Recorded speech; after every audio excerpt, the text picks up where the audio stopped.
hindi po delikado para sa mga residente o mga nakatira dito sa lugar na ito. Yan.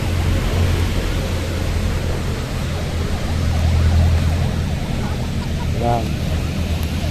Yung pangalawang riprap po para sa doon sa gilid naman ng karsada. So itong riprap na ito ay yan. Yung unang layer po mula doon sa tubig.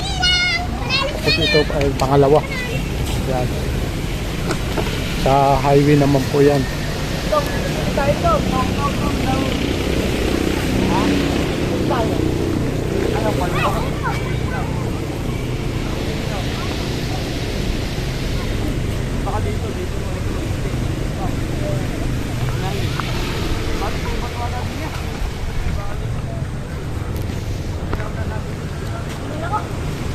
Yan po.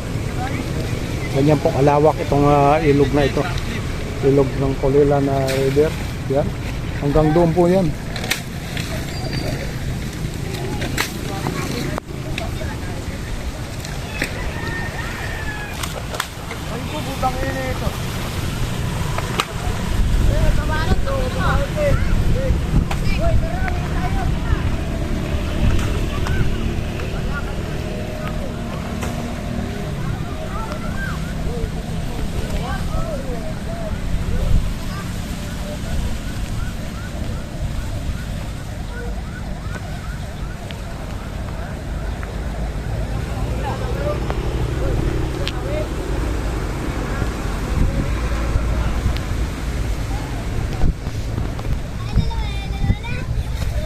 So, ang ginagamit po ng mga kababayan natin na nakatira dyan sa lugar na yan ay siyempre gumagamit sila ng kanilang bangka para pagka sakaling mayroon silang bibilhin o pangangailangan sa kanilang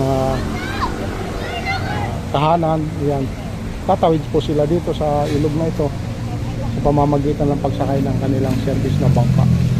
Lalo na pag mataas po ang level ng tubig ay medyo delikado po languyin o ano para makatawid, kaya nangangailangan talaga sila ng masasakyan na sa pamamagitan ng pagsakay ng kanilang service na bangka.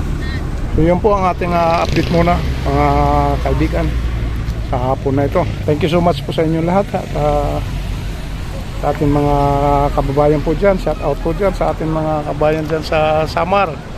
Yan po, bandang Samar, sa mga bandang Bisaya, shout out po sa inyo lahat at mag-iingat po tayo palagi at yan po mga idol at sa ating mga kapatid na FW dyan na nakikipagsapalaran saan man sulok ng mundo, magandang hapon po sa inyo lahat at mag-iingat po tayo palagi sa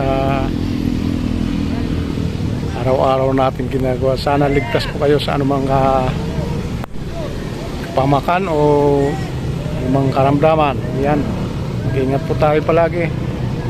At kung bago ka lang po sa atin channel guys, please subscribe Kuya Romeo Vlog, paki-like and share and paki-click na rin po sa atin na notification bell para updated po tayo sa susunod kong video. Yan po, God bless po at thank you po, mabuhay po kayo.